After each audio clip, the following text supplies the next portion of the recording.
Suppose कि आपने कोई बुक लिखी है या फिर आपने कोई म्यूज़िक क्रिएट किया है या फिर आपने जो है कोई मूवी बनाई है या फिर आपने कोई कंप्यूटर सॉफ्टवेयर बनाया है। तो आपका जो ओरिजिनल वर्क है उस ओरिजिनल वर्क को कोई और कॉपी ना कर ले या फिर आपके ओरिजिनल वर्क का कोई दूसरा जो है उसका यूज़ करके कोई फाइनेंशियल बेनिफिट ना अर्न करे। यानी कि आपने क्रिएट किया है तो आप ही को उसका फाइनेंशियल बेनिफिट मिले, आप ही के पास उसका राइट रहे। तो इस चीज़ के लिए कॉपीराइट एक्ट जो है वो डेवलप किया गया था। कॉपीराइट एक्ट 1957 में आया था। तो ये जो कॉपीराइट एक्ट है ये जो है आपको राइट प्रोवाइड करता है कि आपने जो भी book, photograph, audio, recording, video, sculpture जो भी आपने क्रिएट किया है उसका राइट आपके पास रहेगा और उसको आपके अलावा कोई और कॉपी नहीं कर सकता है। और अगर किसी और को उसको कॉपी करना होगा, उसको यूज़ करना होगा तो वो पहले आपसे परमिशन लेगा और उसके बदले आपको फाइनेंशियल बेनिफिट भी वो देगा। तो कॉपीराइट का मतलब क्या हो गया? Copyright is the right to not copy. Copyright is the right to not copy, यानी कि आपने कोई बुक लिखी अब और आपने उसकी कॉपीराइट में रजिस्ट्रेशन करा लिया तो आपको कॉपीराइट हो गया, यानी कि अब आपके अलावा उसको कोई और कॉपी नहीं कर सकता है। Grants legal right to creator for their original work, यानी कि जो क्रिएटर होते हैं जो वीडियो या फिर मूवी या फिर फोटोग्राफ, ऑडियो, बुक या फिर पोएम या फिर स्टोरी उन्होंने लिखी है तो उसके लिए उनको जो है लीगल राइट प्रोवाइड करता है। तो कॉपीराइट कहने का मतलब कि आपकी चीज़ को, आपके ओरिजिनल वर्क को कोई और कॉपी नहीं कर सकता है। उसको कॉपी करने का राइट आपके पास है। अगर किसी और को कॉपी करना है, उसको यूज़ करना है तो वो पहले आपसे परमिशन लेगा। तो the right include right to copy reproduce a work, यानी कि अगर आपने कॉपीराइट ले रखा है किसी भी चीज़ का, किसी भी राइटिंग, बुक या फिर फोटोग्राफ, ऑडियो, वीडियो का, तो उसको कॉपी करने का या फिर उसको रिप्रोड्यूस करने का राइट आपके पास होगा जिसने कॉपीराइट ले रखा है, जिसका वो ओरिजिनल वर्क है। Right to create derivative work based upon it, यानी कि उस जो भी आपने क्रिएट किया है, ओरिजिनल वर्क किया है, उससे रिलेटेड कुछ और भी अगर आपको क्रिएट करना है तो आप जो है उसका राइट भी आपके पास होगा। Right to distribute copies of the work to the public, आपने कोई बुक लिखी तो उस बुक के और ढेर सारी कॉपीज जो है आप पब्लिक में बेच सकते हो, उसका राइट आप ही के पास होगा। And right to publicly display और परफॉर्म द वर्क, यानी कि जो भी आपने बुक, फोटो, वीडियो जो भी चीज़ की है उसको पब्लिकली परफॉर्म करने के लिए, उसको पब्लिकली डिस्प्ले करने का राइट भी कॉपीराइट ऑनर के पास होगा। तो कॉपीराइट कहने का मतलब यहाँ पर जो भी आपका क्रिएटिव वर्क है उसके ऊपर आपका राइट होगा, यानी कि जो क्रिएटर है उसका राइट होगा। उसके अलावा कोई और उसको कॉपी नहीं कर सकता है जब तक कि उसको वो परमिशन ना दिया गया हो। तो it prevent other from कॉपिंग, using और सेलिंग द वर्क, यानी कि आपने कोई नई चीज़ क्रिएट की है, कोई ओरिजिनल वर्क आपने किया है तो उसको कोई और कॉपी नहीं कर सकता, कोई उसको यूज़ नहीं कर सकता, ना ही कोई उसको सेल कर सकता है अगर आपने कॉपीराइट ले रखा है तो। क्लियर? जैसे कि राइटर रुडयार्ड किपलिंग होल्ड जिन्होंने नोवेल लिखी है द जंगल बुक, जिसमें कि मोगली की स्टोरी वहाँ पे बताई गई है, तो ये कॉपीराइट है किसके पास? रुडयार्ड किपलिंग के पास। उनके पास इस चीज़ की कॉपीराइट है, जंगल बुक की कॉपीराइट है। अब उस जंगल बुक को अगर कोई कॉपी करेगा, कोई उसको यूज़ करेगा, कोई उसको सेल करेगा तो ये जो रुडयार्ड किपलिंग है ये जो है उसके अगेंस्ट लीगल एक्शन ले सकते हैं। तो अब नेक्स्ट क्वेश्चन उठता है कि what is protected under copyright. Copyright के अंदर क्या क्या चीज़ें प्रोटेक्ट कर सकते हैं? तो लिटरेरी वर्क, आर्टिस्टिक वर्क और ड्रामेटिक वर्क, ये तीन ब्रॉड कैटेगरी हैं जिसके लिए आप कॉपीराइट ले सकते हैं। लिटरेरी वर्क में पैम्पलेट हो गया, ब्रोचर्स हो गए, नोवेल्स हो गए, बुक्स हो गए, पोएम्स हो गए, सॉन्ग लिरिक्स हो गए, कंप्यूटर प्रोग्राम हो गया, तो ये लिटरेरी वर्क में आते हैं और इनको जो है आप कॉपीराइट करवा सकते हैं। आपने कोई नया ब्रोचर क्रिएट किया है, आपने कोई नया नॉवेल लिखा है, कोई बुक लिखी है, कोई पोएम लिखी है, कोई आपने गाने के बोल लिखे हैं तो उसका कॉपीराइट आप ले सकते हैं, वो लिटरेरी वर्क में आ जाएगा। नेक्स्ट है आर्टिस्टिक वर्क, जैसे कि ड्राइंग, कोई पेंटिंग, कोई स्कल्पचर, कोई आर्किटेक्चरल ड्राइंग, कोई टेक्निकल ड्राइंग, कोई मैप, कोई लोगो आपने क्रिएट किया है वो ओरिजिनल है तो उसका कॉपीराइट आप ले सकते हैं। आपके बगैर, आपसे बिना परमिशन लिए कोई और उसको यूज़ नहीं कर सकता। अगर यूज़ कर सकता है, यूज़ करता है तो फिर आप जो उसके अगेंस्ट लीगल एक्शन ले सकते हैं, उससे फाइन चार्ज करवा सकते हैं। नेक्स्ट है ड्रामेटिक वर्क। ड्रामेटिक वर्क में जैसे कोई डांस हो गया या फिर कोई मीम हो गया, कोई स्क्रीन प्ले, म्यूजिकल वर्क हो गया, साउंड रिकॉर्डिंग हो गया, सिनेमेटोग्राफिक फिल्म्स हो गया, तो इसके लिए भी जो है आप कॉपीराइट ले सकते हैं। और कॉपीराइट लेने के बाद आपका जो है उस पर राइट होता है, आप ही उसको रिप्रोड्यूस कर सकते हो, आप ही उसको रीयूज़ कर सकते हो, आप ही उसको डिस्ट्रीब्यूट कर सकते हो। उसको आपके अलावा कोई भी रिप्रोड्यूस या फिर यूज़ या फिर सेल नहीं कर सकता है जब तक कि आपसे उसने परमिशन ना ली हो, यानी कि ऑनर जो क्रिएटर होता है उससे परमिशन ना ली हो। तो कॉपीराइट से रिलेटेड जो एक्ट था वो कॉपीराइट एक्ट 1957 है, जो कि जनवरी 1958 से इफेक्ट हुआ था, जनवरी 1958 से एप्लीकेबल हुआ था कॉपीराइट एक्ट 1957। उसके बाद इसको कई बार अमेंडमेंट किया गया, 5 बार अमेंडमेंट्स किए गए, 1983 में, 1984 में, 1992 1992 में, 1994, 1999 एंड 2012। तो अभी जो करंट लेटेस्ट चल रहा है that is copyright amendment act 2012। तो कॉपीराइट के लिए आपको copyright.gov.in इस वेबसाइट पे जाना होता है और यहाँ पर जो है आपको फॉर्मेलिटीज़ पूरी करके आप यहाँ पर कॉपीराइट ले सकते हैं। तो कॉपीराइट चाहे आपने लिटरेरी वर्क किया हो, आर्टिस्टिक वर्क किया हो या फिर ड्रामेटिक वर्क आपने परफॉर्म किया है, यानी कि बुक लिखी है, पोएम लिखा है, सॉन्ग लिरिक्स लिखा है, कोई पेंटिंग, कोई ड्राइंग, कोई म्यूजिकल वर्क या कोई साउंड रिकॉर्डिंग या फिर डांस आपने क्रिएट किया है, तो उसके ऊपर आप कॉपीराइट ले सकते हैं और उस पर आपका ही राइट होगा। उसको आप जो है यूज़ कर सकते हो, सेल कर सकते हो, डिस्ट्रीब्यूट कर सकते हो, कोई और नहीं कर सकता है जब तक कि वो आपसे परमिशन नहीं लेता है। मैन्युफैक्चरिंग कंपनीज जब प्रोडक्ट्स को बना लेती है, फिर सर्विस प्रोवाइडिंग कंपनीज सर्विस को डिज़ाइन कर लेती है, तो उसके बाद उस सर्विस को पहचानने के लिए, उस प्रोडक्ट को पहचानने के लिए कोई नाम, कोई साइन, कोई सिंबल का यूज़ करती है, तो जिसको हम ब्रांड कहते हैं, या फिर साइन, सिंबल, इन सब का कॉम्बिनेशन हो सकता है जिसको हम ब्रांड कहते हैं। और जब यही ब्रांड जिसके थ्रू हम किसी प्रोडक्ट को पहचानते हैं, किसी कंपनी के प्रोडक्ट को पहचानते हैं, किसी सर्विस को पहचानते हैं, वो चीज़ जब रजिस्टर्ड हो जाती है trade and merchandise marks act 1958 के तहत, तो उसी को हम क्या कहते हैं? ट्रेडमार्क कहते हैं। तो ट्रेडमार्क क्या हो गया? Once brand name and brand mark is registered and legalized it becomes trademark. और ये कहां पे रजिस्टर्ड होता है? A brand which is registered under trade and merchandise marks act 1958 treated as a trademark. होता क्या है कि आप सपोज करें कि आपने कोई डिजाइन चूज किया, आपने कोई जो है मार्क या फिर कोई सिंबल बनाया और आपका जो है फेमस हो गया। अब उसी को लोग क्या करते हैं, फिर बहुत सारे लोग होते हैं जो कॉपी करने लग जाते हैं। आप देखते भी होंगे बहुत सारे डुप्लीकेट प्रोडक्ट्स आते हैं, अच्छे अच्छे ब्रांड के, सैमसंग के ईयरफोन देख लीजिए, तो ईयरफोन का डुप्लीकेट प्रोडक्ट मार्केट में आता है, आपको लगेगा कि एग्जैक्टली सैमसंग है, लेकिन वो एग्जैक्टली सैमसंग होता नहीं है। तो इन सब चीज़ों को बचाने के लिए, इन सब चीज़ों से बचने के लिए, प्रोटेक्ट करने के लिए किसको? कंपनीज को, कि उनका मार्क, उनका लोगो, उनका नाम, उनका सिंबल कोई दूसरा ना यूज कर सके, वो यूनिक रहे।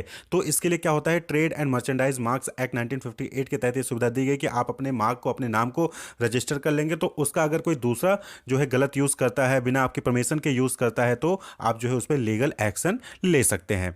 तो ट्रेडमार्क क्या हो गया? ट्रेडमार्क इज ए ब्रांड और part of brand that is given legal protection. तो ये क्या है? ब्रांड का ही पार्ट होता है, फिर ब्रांड ही होता है जिसको लीगल प्रोटेक्शन मिला होता है। क्यों? क्योंकि वो trade and merchandise marks act 1958 के तहत वो रजिस्टर्ड होता है। तो ब्रांड, ट्रेडमार्क कुछ अलग नहीं है। देखिए, ट्रेड और मार्क, ट्रेड मतलब कि क्या? बाइंग एंड सेलिंग, यानी कि ऐसा मार्क, ऐसा साइन, ऐसा सिंबल या ऐसा नाम जिसका यूज आप जो है प्रोडक्ट को बेचने के लिए, अपने बिजनेस को परफॉर्म करने के लिए करते हैं, तो वही चीज ट्रेडमार्क हो गई। बस वो रजिस्टर्ड होती है, यानी कहां पे रजिस्टर होती है? Trade and merchandise marks act 1958 में रजिस्टर्ड होती है। तो जो भी ट्रेडमार्क होते होंगे ना, आप देखते होंगे उनके सामने क्या होता है? आर या फिर टीएम लिखा होता है। जैसे आप देख रहे होंगे पिक्चर में, तो मैकडॉनल्ड्स में है क्या? मैकडॉनल्ड्स में आर लिखा होता है, आर यानी कि रजिस्टर्ड, टीएम ट्रेडमार्क, तो ये ट्रेडमार्क हो गया या फिर रजिस्टर्ड हो गया, ठीक है। तो ये ट्रेडमार्क कहलाता है। तो ये क्या होता है? Protect sellers exclusive rights to use brand name और मार्क। यहाँ पे क्या होता है कि अगर आपने रजिस्टर कर लिया है, तो अब आप उस मार्क को, उस नाम को, उस सिंबल को आप ही यूज कर सकते हो, कोई दूसरा और यूज नहीं कर सकता। अगर बिना आपके परमिशन के यूज करता है तो वो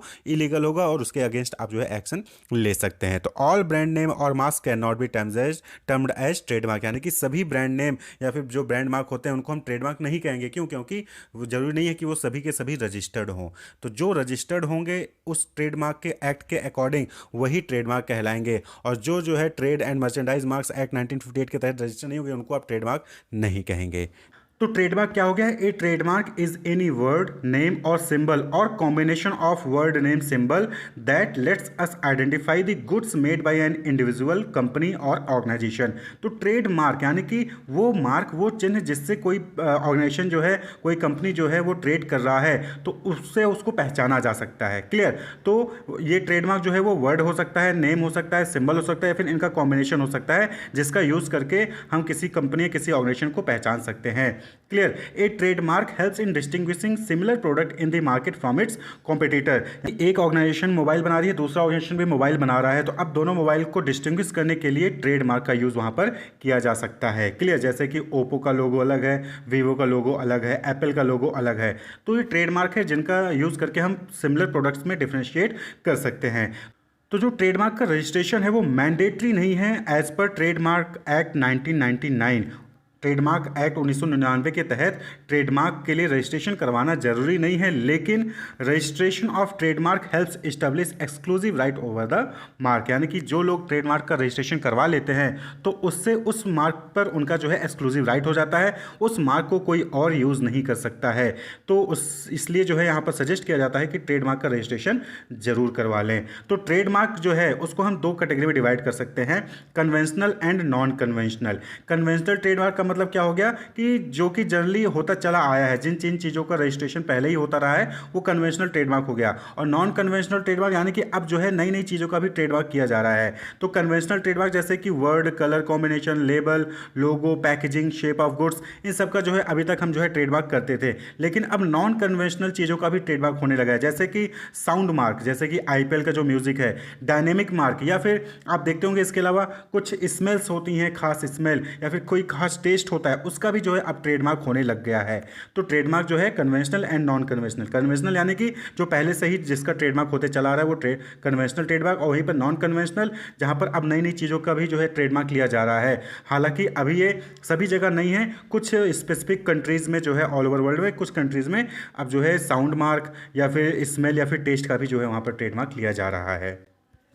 पैटेंट, कॉपीराइट और ट्रेडमार्क की तरह ही पैटेंट भी जो है राइट प्रोवाइड करता है इन्वेंशंस के लिए, यूजली ग्रांटेड फॉर इन्वेंशन, यानी कि आपने कोई नई चीज़ डेवलप की है, कोई नया आइटम क्रिएट किया है, बनाया है, तो उसके लिए आपको जो है यहाँ पर राइट दिया जाता है एज पर पैटेंट एक्ट।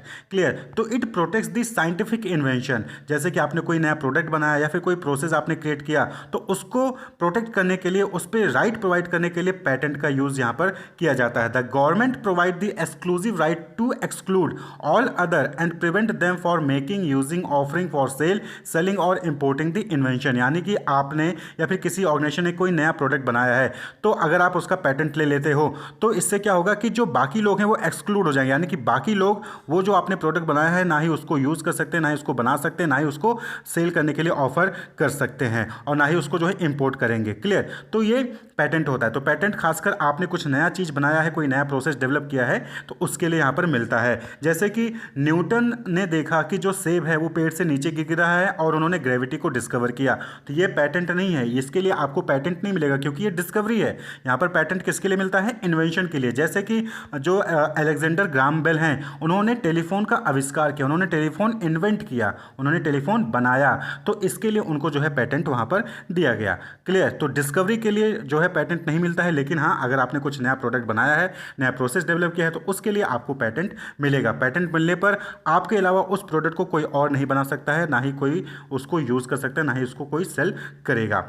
तो कोई भी इन्वेंशन को पैटेंट कब किया जा सकता है? तो सबसे पहली चीज़ है कि इट मस्ट बी न्यू, यानी कि वो इन्वेंशन होना चाहिए, वो नया होना चाहिए। It should not already exist in the current knowledge anywhere in the world, यानी कि वर्ल्ड में ऑलरेडी वो पहले से एग्जिस्ट नहीं करना चाहिए। आपने कुछ ऐसा क्रिएट किया है, ऐसा बनाया है जो कि वर्ल्ड में पहली बार बना है, तो उसके लिए आपको जो है वहाँ पर पैटेंट मिल जाता है। It must be non obvious to any person who is skilled in the relevant field of technology, यानी कि जो भी प्रोडक्ट या फिर प्रोसेस को डेवलप किया गया है, इन्वेंट किया गया है, वो इतना आसान नहीं होना चाहिए, इतना नॉन ऑब्वियस नहीं होना चाहिए कि उसको कोई भी बना ले, ऐसा नहीं होना चाहिए। वो टफ होना चाहिए, यूनिक होना चाहिए, और उसमें काबिलियत होनी चाहिए कि वो सिर्फ आप ही बना सकते हो, कोई और जल्दी उसको आसानी से नहीं बना सकता है। ठीक है? इजी नहीं होना चाहिए। नेक्स्ट है it must be capable of industrial application, यानी कि उस प्रोडक्ट का इंडस्ट्रियल एप्लीकेशन में यूज़ किया जा सके, यानी कि आप उसको मैन्युफैक्चरिंग में, इंडस्ट्री में यूज़ कर सकते हैं। तो ऐसा जो है वो इन्वेंशन होना चाहिए। किसी भी इन्वेंशन में अगर ये तीनों क्राइटेरिया फुलफिल होता है, यानी कि वो नया है, वो नॉन ऑब्वियस है, आसान नहीं होता उसको बनाना, और वो इंडस्ट्रियल एप्लीकेशन है उसका,